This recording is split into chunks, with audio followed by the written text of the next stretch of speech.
ይህች ዓለም ክህደት የሞላባት ዓለም። ብዙ ጊዜ ሰዎች ሲካዱ ከኔ ጨምሮ እናያለን።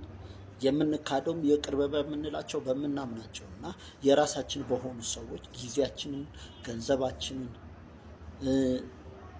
ሰዓታችንን ኢንቨስት ባደረግንባቸው ሰዎች፣ ባመናቸው ሰዎች እንከዳለን እና አንዳንድ ጊዜ እንደውም በሚገርም ሁኔታ አብረናቸው እየሰራን እየመጡ እያማከሩን ለእኛ መልካም እያደረጉ የመሰሉ ግን ደግሞ በተዘዋዋሪ የእኛን ጊዜ ሲበሉና የሆነ ወቅት ላይ ሲከዱን እናያለን እና ዛሬ ወገኖች አንድ ነገር ልናስብ ይገባል።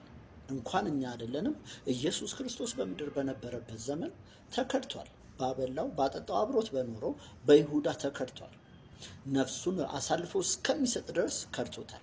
ስለዚህ አንድ ነገር ልናስብ የሚገባው ነገር በየትኛውም ዘመን በየትኛውም ሁኔታ ሰዎች ሊከዱን ይችላሉ። ግን ሲከዱን እንዳንወድቅ፣ ሲከዱን ራሳችንን እንዳንጥል፣ ሲከዱን ጊዜ ተስፋ እንዳንቆርጥ ዛሬ ልመክራችሁና ላሳስባችሁ እወዳለሁ። ስላዳመጣችሁን ያመሰግናለሁ። ቴንኪው